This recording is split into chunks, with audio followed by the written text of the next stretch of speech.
la situación que sentimos y no podemos controlar. Nos encierran en un mundo de soledad y aislamiento.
Hola, muy buenas tardes a todos y a todas.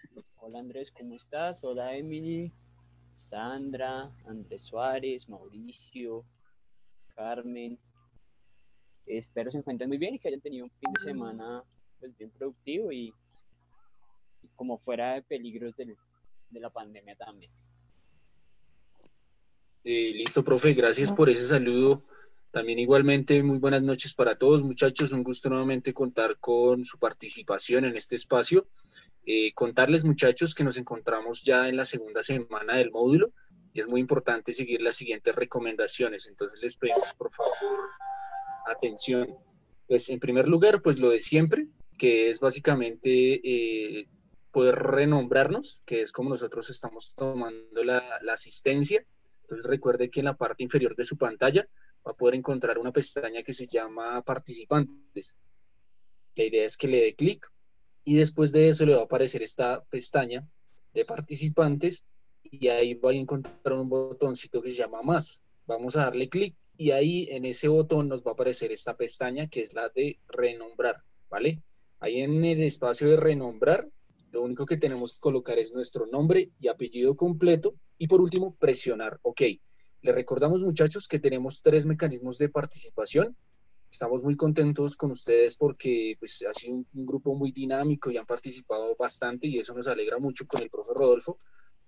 Pero asimismo, pues recordamos que entre más pertinentes sean sus participaciones, pues seguramente pues se va a ir desenvolviendo el tema de la mejor manera. Entonces la idea es que el chat, las encuestas y en este caso el icono de levantar la mano, que es la oportunidad que usted tiene para hablar con el micrófono prendido, pues sea de utilidad para todos y todas. Recordarles asimismo, muchachos, que nosotros esta semana no tuvimos espacio de monitoría, muy rápido porque la idea es poder aprovechar la clase. No tuvimos espacio de monitoría, pero de martes a viernes tenemos esta tutoría de 6 de la tarde a 7 de la noche y los talleres de formación. El pasado tuvimos uno de oralidad de 9 de la mañana a 12 del día, entonces los invitamos cordialmente a eso.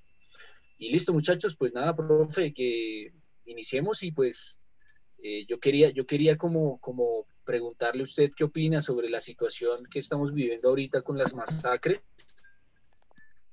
que es digamos, una situación que de alguna manera tiene relación con los temas que nosotros hemos abordado en relación a las guerras mundiales y las consecuencias que tienen las guerras. Pues primero, como que agradecerte Andrés por la pregunta. Sabemos que el tiempo es corto, es una horita, y que pues hay que ver como lo sustancial en términos de las temáticas, pero sí es importante también la reflexión de lo que está pasando y que primero no es nuevo efectivamente y al no ser nuevo muchas veces pasa desapercibido en términos del humano. Y vuelvo otra vez en la discusión un poco que planteaban en la sesión de la Primera Guerra Mundial, ¿no? Hay que ver la violencia desde el ejercicio del humano. Y eso a veces se olvida en el contexto colombiano mucho. Y, y a mí me dio la impresión, aparte de que fue un acto, digamos que la semana pasada fue desastrosa para Colombia, A mí realmente el que más me impactó en términos de, tal vez del humano y de mi profesión, fueron los niños del Cauca, que van al colegio a entregar sus trabajos porque no lo pueden hacer vía virtual. Son profesores que hacen guías, se las dan a los estudiantes para que las resuelvan y los niños van y las llevan al colegio de nuevo, me imagino que con todas las medidas de bioseguridad posible que tengan, y pues son asesinados por grupos de paramilitares, ¿sí? Chicos de 16 años, de 15 años si mal no recuerdo, en su colegio, y eso realmente destroza el alma, me destrozó el alma a mí en términos de mi profesión, de como que, bueno, uno que, o sea, que demonios está, sí, uno para que educa a mucha gente que tal vez haya pasado por las manos, y yo sé que por las manos de otros profesores, sí, y que no nos conmueva este tipo de cosas, sobre todo. Entonces, pues grave, políticamente grave, es sin duda un escenario de costumbrismo colombiano muy duro, efectivamente. Sí, masacre por aquí, masacre por allá, se está volviendo a vivir de nuevo eh, pues los estados de violencia de los periodos del 2002 al 2010, ¿sí? Para no darle un nombre propio a eso. Y es que son unas masacres, y cuando las personas generan masacres, efectivamente son para dar miedo. En el de Pasto aún no se han determinado pues cuáles fueron los causantes de la masacre. Creo que hasta donde se fueron como incidencias de las FARC, es lo que pues, mencionan los medios, pero pues no se sabe, ¿no? Porque es un territorio eh, pues completamente independiente al Estado, ¿sí? O sea, el Estado no hace presencia ya para nada, solo con ejército. El ejército pues no puede mitigar ni siquiera un mínimo de violencia. Nada, pues es que es mucho más sentimental el asunto que análisis político, pensaría yo. Pues, no sé, ¿tú cómo lo ves, Andrés, también? Para iniciar rápidamente. No, profe, pues yo me uno a ese sentido sentimental de alguna manera que pasa por pues, por nuestra historia, por nuestra subjetividad, por así decirlo, pero es muy importante que nosotros como ciudadanos amparemos de alguna manera, por ejemplo, un elemento de justicia que tenemos a nuestra mano y son los acuerdos de paz, que si bien de alguna manera no, algunos polarizaron de alguna manera su significado, es muy importante que esos acuerdos pues los llevemos a la práctica y que la paz sea como un instrumento de transformación real en nuestras familias, en nuestros espacios cotidianos. Entonces, llevar elementos, digamos, mensajes de reconciliación, de verdad y justicia para todos, porque incluso hay, yo creo, porque dicen que el 14% de la población colombiana es víctima del conflicto. Entonces, posiblemente usted sea víctima y pues nosotros la idea es que podamos reconocerlo aquí como víctima y amparemos de alguna manera su, su realidad. Entonces, eso es como el mensaje. Sí, sí, yo creo que al fin y al cabo todos somos víctimas, unos pues en unas condiciones mucho más fuertes que otros, pero al fin y al cabo todos somos víctimas de esta guerra que pues tiene un origen, que tiene unos antecedentes, que tiene unos responsables directos y que aún se mantienen ahí, por ahí, dando lora sin que nada pase. Entonces, pues nada, muy chévere como iniciar con esa reflexión. Esperar de que ustedes pues también estén muy sintonizados a la realidad pues, política del país. Vivir en Colombia es vivir todos los días en una incertidumbre política, en una pelea política, en una disputa política. Y pues también es un escenario lindo porque lo prepara a uno y lo forma a uno en términos políticos, ¿sí? Independientemente donde, pues digamos, en la orilla en la que estemos, ¿sí? O sea, sí. Pero algo, independientemente en la orilla en la que estemos del análisis político, lo que no se nos tiene que olvidar es que la vida por sí misma hay que respetarla y eso es un valor fundamental de cualquier cristiano, ¿sí? La vida por donde sea, ¿sí? Y, y, y acabo la acotación con esto un poco porque es que como nos hemos acostumbrado tanto a la violencia, tanto a la violencia, se nos da igual o más bien seleccionamos tipos de muertes, las que nos convienen y las que no nos convienen. Entonces que lo vuelve peor, o sea, lo vuelve uno con una doble moral horrible y nos hace unos seres humanos hediondos, por llamarlo de alguna manera, ¿sí? Y es que pues a veces nos alegran las muertes de unas personas y las de otras no. Entonces nos alegran la muerte de los guerrilleros y la de los policías no. O nos alegra la muerte de los policías y uno dice, no nos puede alegrar por ningún motivo la muerte de al fin y al cabo que son jóvenes y que pues por circunstancias X o Y pues tuvieron que pertenecer a uno o a otro bando.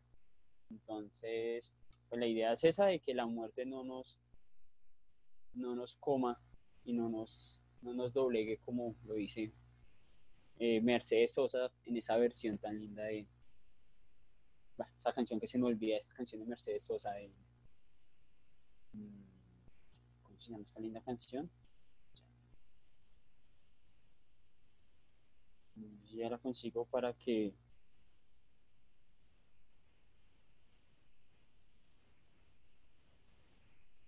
no nos gracias a la vida precisamente olvidar el nombre correcto, ¿listo? Entonces como para recomendación, la que la quiera escuchar, el que ya la haya escuchado, es una canción muy conocida, pero la idea es que estos episodios no nos pase desapercibidos en la historia, en nuestra humanidad tampoco.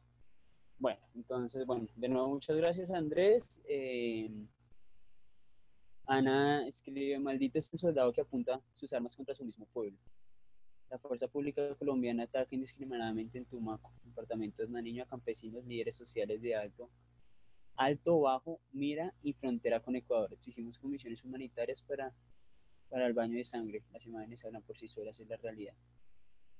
20. ¿Esto cuándo es? ¿De cuándo es, Ana, porfa? Para que contextualices a tus compañeros.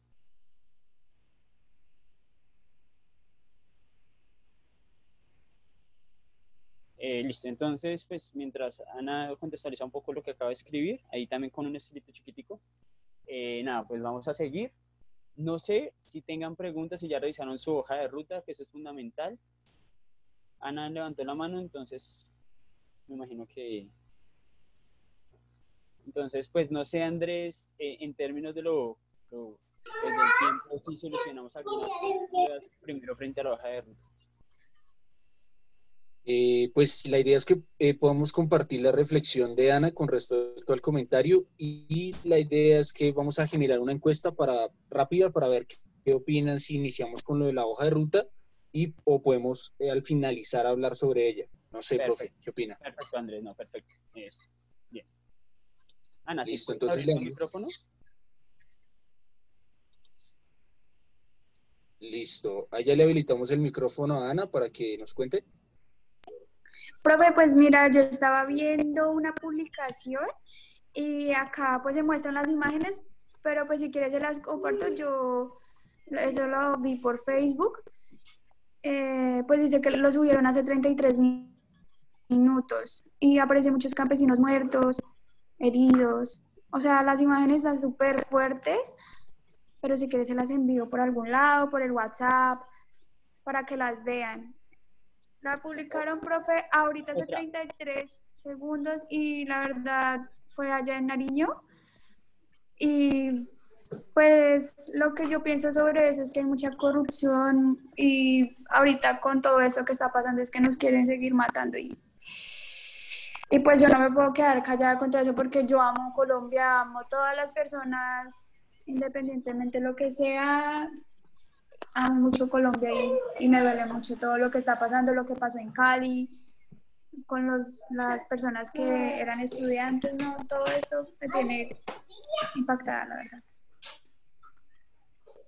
Sí, no, realmente, gracias Ana, pues tocaría mirar la noticia, tú sabes que en redes circulan un montón de cosas que a veces no son ciertas, pero hay que seguirlas igual, hay que averiguar, hay que investigar un poquito más y pues si resulta cierto, pues muy triste realmente y ya la gente se tiene que pronunciar como perfectamente lo dicen, no nos podemos quedar callados en esta forma, si lo que dices y si es una masacre nueva. porque ya, o sea, tantas en una semana ya creo que está superando el periodo anterior que les había mencionado. Ok, entonces pues les pedimos, gracias Ana, hacemos que voten. Eh, Listo, profe. Ahí ya tenemos los datos y aparecer de manera democrática gana explicación de hoja de ruta. Listo, entonces igual son muy rápidos. Esta es la explicación, ojalá sean los puntos concretos. Alcen la mano por las personas que tienen las dudas y, Listo. y tratamos Profe, de... acá hay una duda general que aparece en el chat que dice que el segundo link del punto, del segundo punto, el video no sirve. Listo, voy a revisar. Hay dos links que no sirven. Igual es la consecutiva. Esto es el de octavo o el de noveno. Si me hacen el favor. Creo que Mauricio es de noveno, ¿cierto? Noveno, sí. Sí, noveno.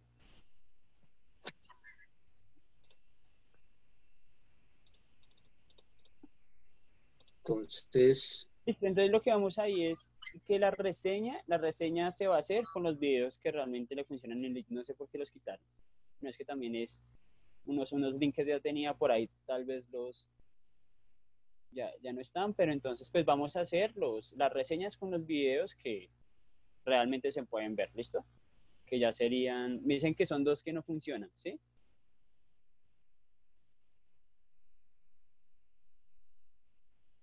sí, profe, sí, sí. Le damos la palabra a Mauricio para que nos cuente, por favor. Listo, dale Mauricio.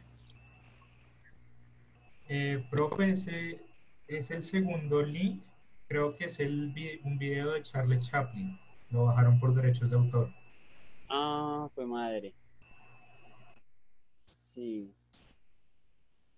Bueno, déjenme, yo reviso para solucionar eso, déjenme, apenas terminemos la clase, me pongo a averiguar eso, cuáles son los links y los, pues les vuelvo a reenviar acá por el grupo, ¿listo? Ahí como Profe, por acá hay otro.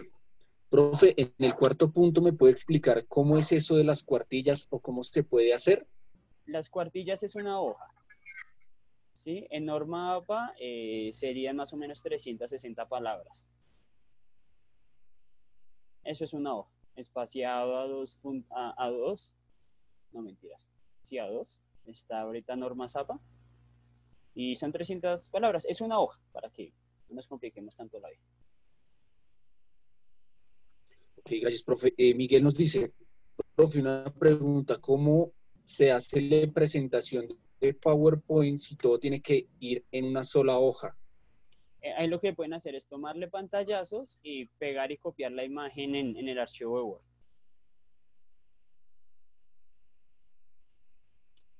Ok. Bueno, ¿cuándo se entrega la hoja de ruta, muchachos? Recuerden que la entrega es el 2 de septiembre antes de las 5 de la tarde. ¿Listo? Entonces ahí Ni más ni va menos, la fecha. ¿listo? Ya después de las 5 no se reciben más hojas.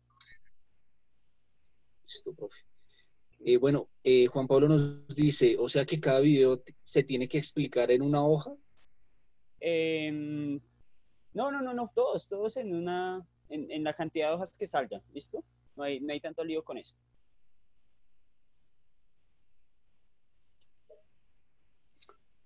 Profe, yo no sé qué contestar en la evaluación de revoluciones de la segunda mitad del siglo XX. Ahí ya Natalia nos habla de plataforma. Entonces, en este caso, habría que revisar. Muchachos, estamos hablando sobre la hoja de ruta. Si hay alguna duda con plataforma, les voy a dejar mi correo y ahí podemos cuestionarla, no sino trabajarla. ¿Listo? ¿Hasta qué hora es la entrega? Hasta las 5, ¿cierto? Pero más que la hora es el día, que es el 2 de septiembre.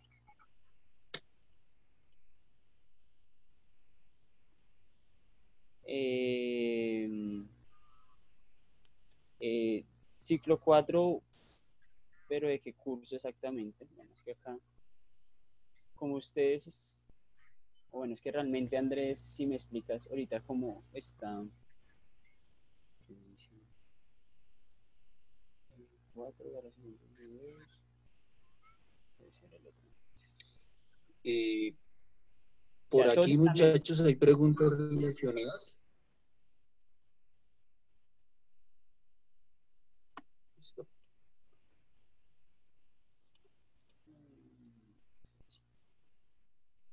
Listo.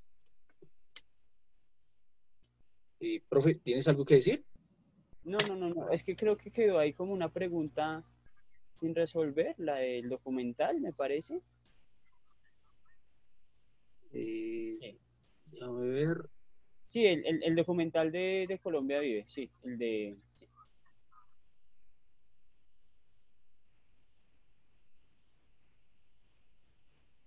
sí, el de Colombia Vive.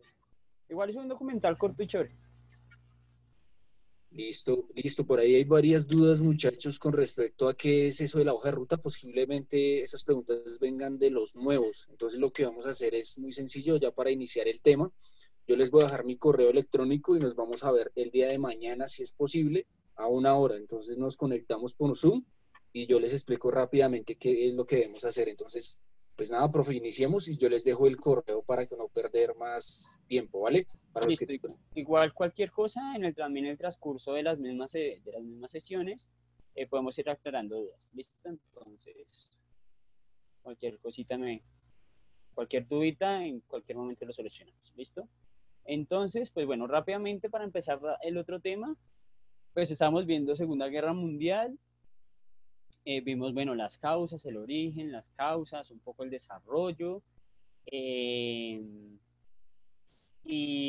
pues digamos que para terminar de una forma muy acelerada por el tiempo, eh, Hitler, cuando se está expandiendo, cuando la Unión Soviética inicia la guerra con Alemania en ese momento, pues van a ingresar Inglaterra y Francia y pues se va a dar una lucha prácticamente la mayoría de Europa, grandes países europeos, las grandes potencias europeas contra Italia y Alemania en ese momento, ¿sí? Y pues van a tener unos momentos muy decisivos, que es la batalla del día D, para que ojalá la puedan anotar y la averigüen en sus casas. Es el día D, que es el desembarco en Normandía, que es para poder hacer una ofensiva para poder sacar embarcaciones y submarinos que Alemania tenía restringiendo el paso de suministros a Inglaterra.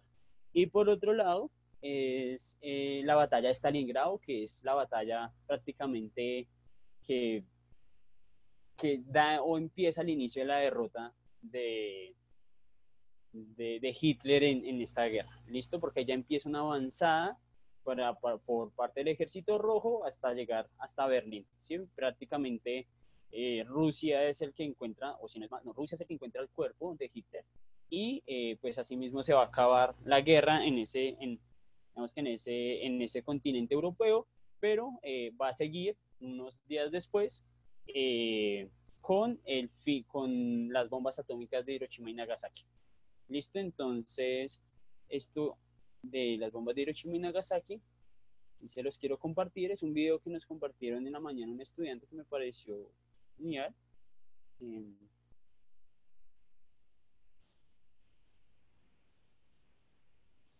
Y ya les voy a compartir el video, listo, para que lo veamos.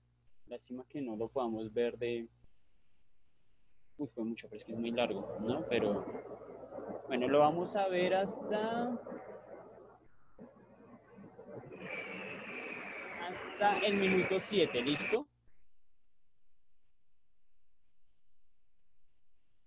Hasta el minuto 7 lo vamos a ver. Es un corto muy largo, es de 14 minutos, pero por tiempo, pues. Listo. Entonces, ay, pues madre, creo que no se le envía a todos.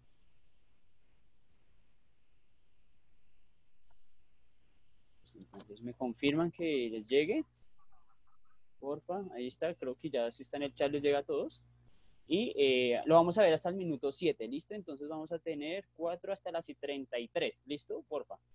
Entonces iniciemos a ver ese video que nos lo compartió, les digo, un compañero de ciclo 4 también en la mañana y que fue espectacular. Entonces, ahí para compartirlo, ¿listo? Entonces empecemos.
ok, espero ya la hayan visto. Hasta el 7 es más largo, vale la pena que lo vean. Pues bueno, me pareció una genialidad, bueno, partiendo de que es un anime japonés precisamente, y que muestra la barbaridad de las bombas, de la bomba atómica. Sí, y esta solo es la Hiroshima, que es la menos atroz de todas, ¿no? Si no estoy mal, si no calculo, creo que Hiroshima deja la explosión en el primer impacto de 80.000 muertos, el primero, ya después van muriendo a través de los días, y va a llegar, creo que como lo dicen, a las 110.000 personas, que es una locura esta vaina, es una locura. Y la de Nagasaki es peor aún porque la de Nagasaki es explotada en el aire, ¿sí? Entonces la onda expansiva, la explosión es mucho más fuerte y va a ser más devastadora en términos de de la reestructuración y una reconfiguración biológica misma que va a producir la bomba atómica en su efecto natural, ¿sí? Y es que me va a cambiar toda la estructura molecular de algunas especies, de algunas plantas, y pues que se evidencia todavía en unos escenarios mismos como el nacimiento de niños mal formados, en su cara, en sus manos, en muchas partes de su cuerpo. Mauricio levantó la mano, no sé si tenga el micrófono activado. Dale, Mauricio. Profe, pues para complementar el video, 3 aportes. El primero es, antes del ataque, el bombardero duró como 1 o 2 semanas pasando por las ciudades para ir acostumbrando a la gente al avión y que cuando lo vieran no hubieran sirenas ni nada y pues fuera más devastador. Exactamente y que es un ejercicio malévolo desde cualquier punto de vista. O sea, Exacto. es terrible. El segundo es pues los nombres que le pusieron a las bombas, ¿no? La de Hiroshima se llama Little Boy y la de Nagasaki Fat Man. Y el tercero fue que los japoneses en esas ciudades, ellos prefirieron, en vez de como pasa en muchas ciudades destruidas por la guerra, volver a rearmar todo como estaba antes, ellos decidieron volver a construir una ciudad nueva porque dicen que si hubieran reconstruido todo como estaba antes, hubiera sido un recordatorio constante de lo que pasó. Sí, sí, exactamente. Y que ahorita es una super ciudad, ¿no? Es una ciudad muy moderna. Pero bien, entonces, nada, con eso pues concluiríamos pues digamos que de forma muy breve lo que fue la Segunda Guerra Mundial, que decimos otra vez alrededor de los 50, ¿no? De los 50 millones de muertos, que es una barbaridad, ¿no? Y digamos que de manera de conclusión, que el que gana la guerra en términos militares es la Unión Soviética. ¿Sí? De esos 50 millones, prácticamente la Unión Soviética pone 21 millones de muertos. ¿Sí? 21 o 22 millones de muertos. Ellos son los que después de la batalla de Stalingrado van a poder hacer un avance militar bastante fuerte. Cuando ya llegan a Alemania, a Berlín, pues ya pues, dice la historia que Hitler pues se va a suicidar, se va a quitar la vida, y pues ellos precisamente son los que encuentran el cuerpo, como ya lo había mencionado anteriormente. Pues Estados Unidos va a ayudar en gran parte pues, con unos bombardeos, pero en sí, en términos de la batalla militar misma, la gana la Unión Soviética, y eso era un imaginario que se tenía en los años 60, en los años 70, pero que en los 80 se fue cambiando, en los 90 se fue cambiando gracias a muchas películas de Hollywood que dieron como ganador y vencedor a Estados Unidos, pero no es cierto. El que vence y derrota militarmente el fascismo es la Unión Soviética en ese momento. Entonces, nada, con eso terminamos. No sé si tengan preguntas rápidamente para resolver. Mauricio muy pilo, sabe muchas cosas. Gracias por tu aporte, Mauricio. Entonces, señor. Profe, no tenemos preguntas por ahora, pero por ahí hay unos aportes importantes con relación a lo que decía de los japoneses. Ana nos cuenta que ella trabajó en algún momento de su vida con japoneses y dice que ese evento que ocasionó la Segunda Guerra Mundial, pues fue muy doloroso para esa población. Incluso actualmente existe como una especie de monumento, una especie de museo, en donde aparecen, por así decirlo, como instrumentos o como insignias importantes de lo sucedido, donde, por ejemplo, hay un reloj en el momento exacto en el que ocurrió la explosión de Nagasaki. Entonces, si usted quiere abordar más esos temas, averígüese por ese lado que sería interesante también. Entonces, pues por ahora no hay más preguntas.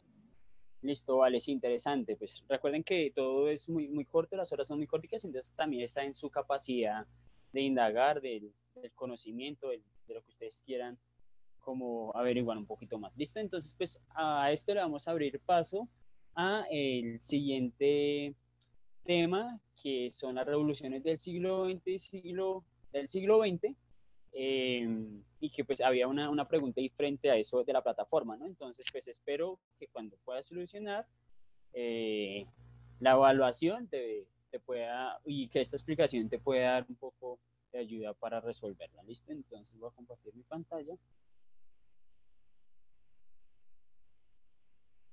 Eh, ¿Me avisas, Andrés, por favor? Listo, profe, ahí se logra ver claramente. Listo. Entonces, bueno, vamos a mirar las revoluciones del siglo XXI.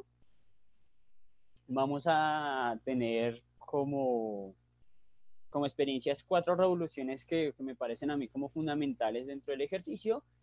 Pensaría que se me queda una, pero por tiempo pues no la abordamos. Sin embargo, voy a dar una breve explicación sobre ella, y es la Revolución Mexicana en 1910, ¿sí? A cargo de Pancho Villa y Emiliano Zapata.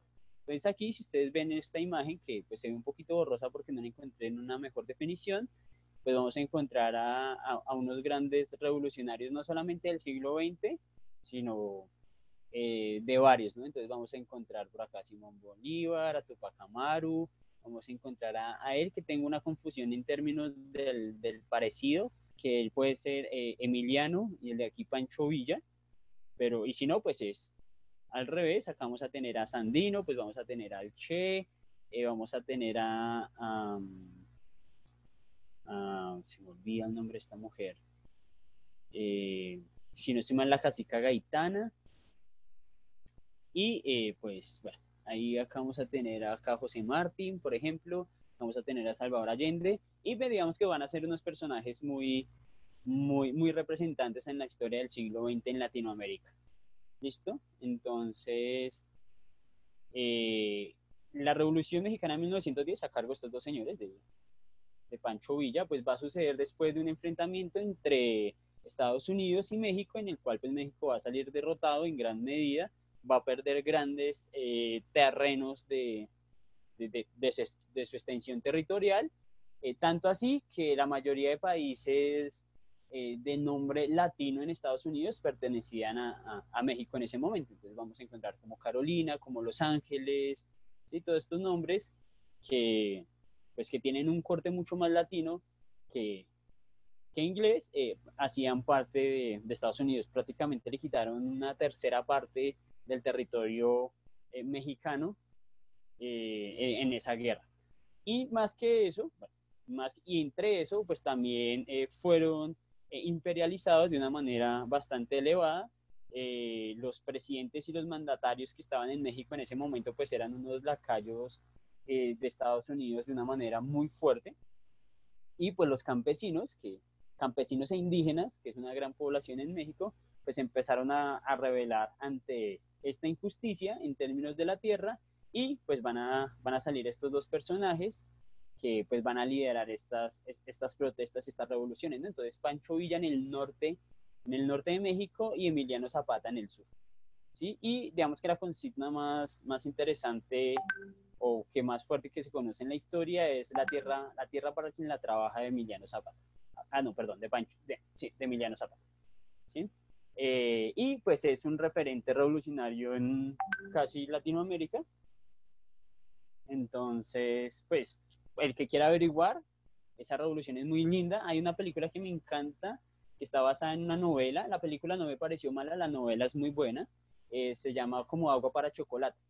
Entonces muestran un poco ese contexto. Es una película de amor hermosísima, y hablan un poco de ese contexto de la revolución, pero mucho más en el norte, ¿sí? Con Pancho Villa, porque los dos pues van a tener unas características distintas. Emiliano es un poco más indigenista en el asunto territorial y pues allá en el norte pues va a ser mucho más campesino. Entonces van a tener unas diferencias culturales independientes, pero que va a ser al fin y al cabo una revolución muy práctica para ellos. De ahí van a ser un partido muy tradicional en México que se va a llamar el PRI, que es el Partido Revolucionario de Izquierda, que inició en un ejercicio muy, muy reivindicativo de las necesidades sociales y populares de las personas, pero que alrededor de la historia pues se fue reconfigurando, volviéndose uno de los partidos más corruptos de Latinoamérica, el PRI.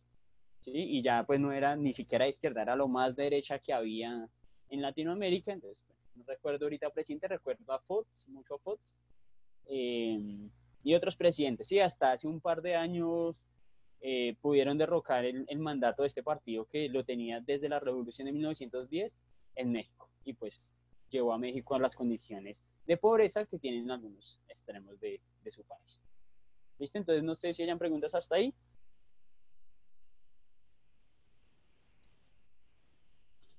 No, profe, no tenemos preguntas. Tenemos por ahí unos aportes, pero no sé si tengamos tiempo para ellos. Ok, ¿qué hora es ya? Así 43. Bueno, igual el tema son temas largos. Vamos a tener la clase de hoy, la clase de mañana, entonces igual no hay ni listo. Para iniciar, pues vamos a tener la primera revolución que va a marcar un antecedente importante para las demás revoluciones, que va a ser la Revolución Rusa de 1917. Y como ya lo venía explicando tal vez en la Primera Guerra Mundial, recuerde que esto está en el periodo de la Primera Guerra Mundial, es un levantamiento de un grupo de carácter comunista que se va a levantar en contra de un gobierno monárquico de los zares en Rusia, y pues que lo van a tumbar. Entonces pues vamos a dar una explicación mucho más gruesa a esto, ¿listo? Entonces Rusia en ese momento histórico es un país bastante atrasado, es gigantesco, yo les decía, es un país gigantesco, prácticamente igual de grande a Sudamérica, y su mayoría en términos poblacionales estaba generado por campesinos y una incipiente clase trabajadora, y también una incipiente clase industrial burguesa, ¿sí?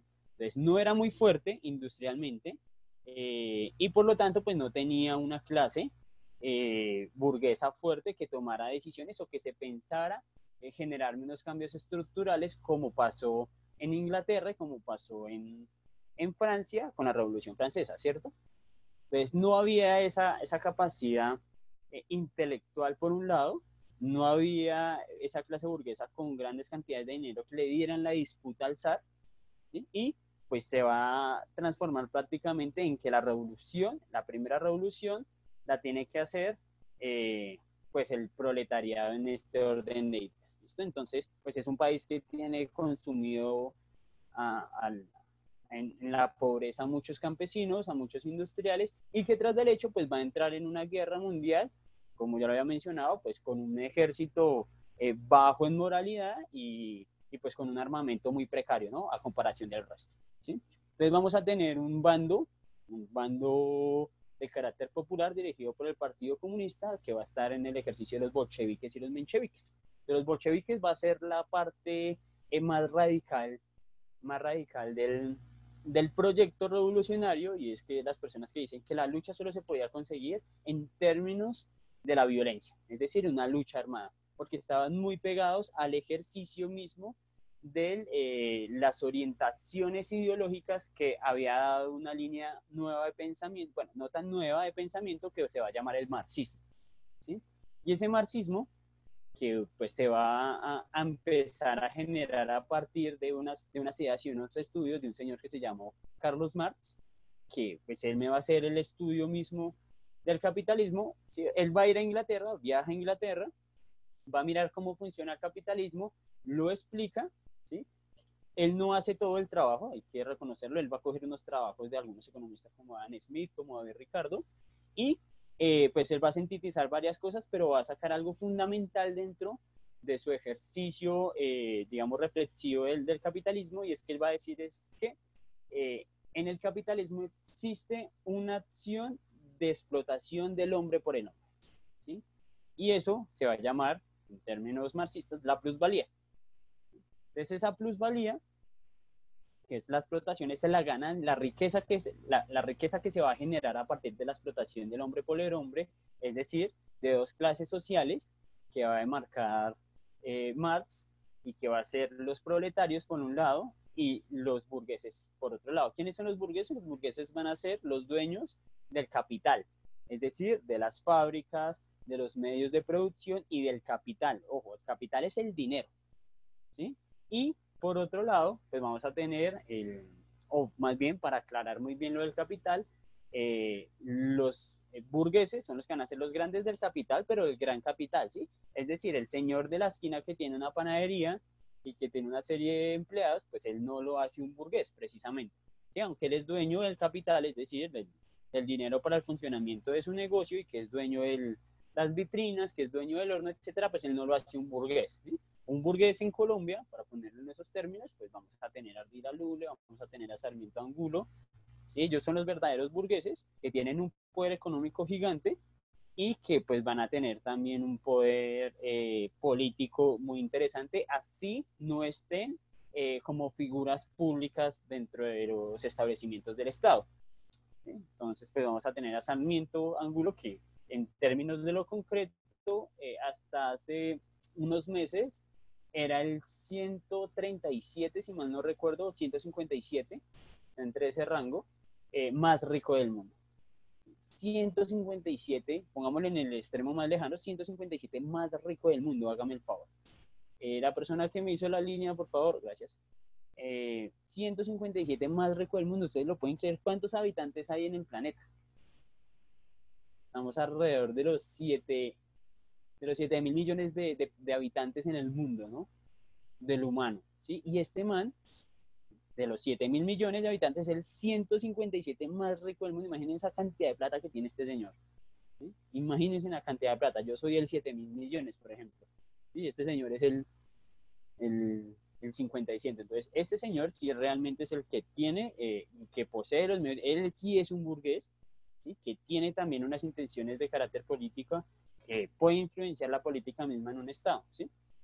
Entonces no es el señor del barrio, no es la persona que tiene un buen trabajo en una empresa, que gana, pues digamos que algo más que el mínimo, y él dice, pues yo amo el capitalismo porque yo soy capitalista porque me puedo comprar las cosas que yo quiera. No, el señor no es capitalista, ¿sí? El capitalista real es el que posee los medios de producción y los que son dueños del capital, como repito, como estos señores, ¿listo? Y vamos a tener en el otro lado los proletarios, que va a ser la clase trabajadora. En términos muy definitorios a esto, es el proletario es aquel que solo posee su fuerza de trabajo para poder sobrevivir, ¿listo? O sea, no tiene nada más, no es dueño de los medios de producción, no es dueño de las fábricas, no es dueño del capital, lo único que hace es trabajar, ¿sí? Para poder sobrevivir. Si él no trabaja, pues no va a poder sobrevivir por ese lado, ¿listo? Entonces, dentro de ese orden de ideas, el marxismo, muy rápidamente hablando, me va a decir que el proletario se tiene que levantar contra el burgués porque él se dio cuenta de la condición de explotado que tenía, ¿sí?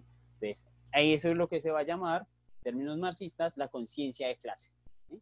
Entonces, cuando el proletario se va a dar cuenta de que tiene una conciencia de clase, lo que tiene que hacer es organizarse, y al organizarse para poder derribar a esa clase burguesa, que también está organizada entre otras cosas, pero que es la que me agencia a mí un proceso de explotación contra el obrero, ¿sí? En términos muy prácticos, ¿listo?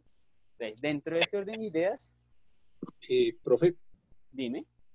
tenemos aquí algunas dudas con lo que nos cuentas. Por aquí hay una pregunta de Ángel que nos dice, ¿existe o existió alguna vez el comunismo, el socialismo puro en algún país? Y la otra, no sé si la puede relacionar, profe, es ¿por qué la guerra se forma solo por dinero o por poder o por qué? Si todos sabemos que la vida es una sola. Bueno, eso es como más o menos una opinión. Una reflexión. Bueno, pues primero, el comunismo como tal no se ha aplicado en términos de lo concreto, o sea, en la parte teórica no se ha explicado, hacerlo material, práctico es muy difícil, bastante difícil, pero que si uno se lo pone a leer románticamente, es una solución para que esas guerras, como lo menciona el comentario anterior, no se hagan, ¿sí? Y es que el ejercicio del poder parte de un elemento fundamental y es la propiedad privada, ¿sí? El que posee la propiedad privada, y eso va a partir desde el neolítico precisamente, cuando se acaba, antes vivíamos en un escenario de una propiedad colectiva, ¿sí? Eso en un modo de producción se va a llamar el comunismo primitivo, ¿sí? Para que lo anoten por ahí y lo investiguen cuando tengan tiempo. Algo que se va a llamar comunismo primitivo, y ahí no existía, en ese momento aún no existía la propiedad privada, ¿sí? Bueno, unos elementos de desarrollo social, demográficos, el crecimiento demográfico, se va a producir un nuevo fenómeno, ya finalizando o iniciando más bien el mundo antiguo, ¿sí? Cambiando ya el proceso de la prehistoria, se va a construir algo o se va a agenciar en sí mismo la propiedad privada. Y cuando alguien es dueño de algo, ¿sí? Tiene que defender lo suyo. Entonces se genera un ejercicio de violencia, ¿sí? Por otra persona que no lo tiene. Entonces, Andrés Felipe es el dueño de, no sé, de todo el barrio y yo no tengo donde vivir. Entonces, pues yo tengo, por mera supervivencia, tengo que luchar contra Andrés por los recursos que me permitan a mí vivir, ¿sí? Siempre está en ese escenario, un ejercicio mismo de supervivencia, ¿sí? Y no solamente va a pasar en el capitalismo, va a ser un desarrollo mismo del modo de producción esclavista, el modo de producción feudalista y, en este caso, de las revoluciones del siglo XX, en el modo de producción capitalista. ¿Listo? Entonces, dentro de ese ejercicio mismo del proletariado, se van a organizar en Rusia, pues, dos bandos, ¿no? Uno que van a ser los bolcheviques y unos que son los mencheviques. Los dos son de carácter popular, ¿listo? Los dos son proletarios, pero van a tener una concepción distinta de la toma del poder, ¿sí?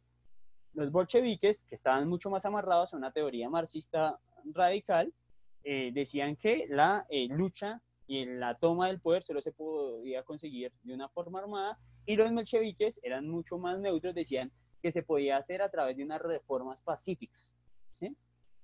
Estructurantes, ¿sí? Que se podía, bueno, vamos a cambiar o vamos a generarme una reforma agraria vía democrática, ¿sí? Digamos que ese va a ser, digamos, como el ejercicio mismo de los mencheviques, cambiarlo todo a través de los escenarios de participación democrática, ¿sí? Ahí ya ustedes harán una evaluación histórica de quién tenía la razón o quién no tiene la razón en términos de la actualidad, porque aún existen ese tipo de posturas, ¿no? No en términos de bolcheviques y mencheviques, ahorita eso se va a llamar, digamos que la socialdemocracia en términos del menchevique y, pues digamos que los de comunistas clásicos en términos de los bolcheviques. Entonces vamos a tener esos dos personajes. Y esta revolución pues va a tener un antecedente bien importante en 1905, y es que se van a agenciar una serie de marchas patrocinadas, entre otras cosas, por un señor que se llama Trotsky, acá no lo tengo, pero acá es el señor Trotsky, que hace parte del Partido Comunista, que también es un bolchevique, y que van a empezar a agenciarme unos procesos de movilización amplia en Rusia en ese momento. Pero que, pues digamos que el gobernante, el zar en ese momento, pues va a poder dispersar la marcha, y ahí es donde se va a empezar a radicalizar, ¿sí? Ellos trataron de hacer una manifestación de carácter pacífica en términos de lo posible, y muy parecida a la realidad colombiana, creo yo, pues van a ver un aparato militar que va a reprimir esas luchas de carácter social que se venían dando desde 1905. Ojo, porque acá ni siquiera habíamos empezado la Primera Guerra Mundial, ¿no? Entonces, a partir de esto, pues varias personas van a salir exiliadas, tienen que entrar en un escenario mismo de discusión política, ideológica, y el cómo hacer la revolución. Es más, hay un libro que se llama El quehacer revolucionario, de Lenin, El quehacer de Lenin, y pues él va a explicar de cuál es el método que se utilizó en Rusia y cuál es el posible método para llegar al poder. ¿Listo? Entonces vamos a tener ese 1905. Yo creo que por tiempo vamos a dejarlo ahí, porque pues Andrés también necesita preparar otra clase. Entonces, Pues bueno, este primer escenario, que yo sé que nos demoramos un poquito con la explicación misma del proletariado y de la burguesía, pero va a ser fundamental porque a partir de este mecanismo ideológico que va a ser el marxismo y que va a procurar por el comunismo, pues se van a agenciar las otras revoluciones que tenemos ahí en la presentación, ¿listo? Que son las otras tres. Entonces, pues nada. Listo. Pues muchísimas gracias, Andrés, muchísimas gracias a todos de nuevo. Gracias por la participación, 53 estudiantes es una locura para nosotros. Nada, pues reflexionen acerca del inicio de la clase, que me pareció fundamental, Andrés, muchas gracias por eso. Y que no hay que perder la humanidad por nada del mundo, ¿listo? Entonces, gracias a todos y a todas por participar. Listo, igualmente, profe, nos vemos mañana, muchachos, a la misma hora y recuerden que me pueden escribir a mi correo electrónico para resolver dudas sobre hoja de ruta o plataforma. Si usted tiene tiempo el día de mañana, mañana nos vemos en una clase de Zoom para poder resolver esas dudas. Entonces, mañana nos vemos para temas más relacionados con las ciencias sociales y un gusto nuevamente contar con su participación. Hasta luego. Estén bien. Listo. Chao, chicos.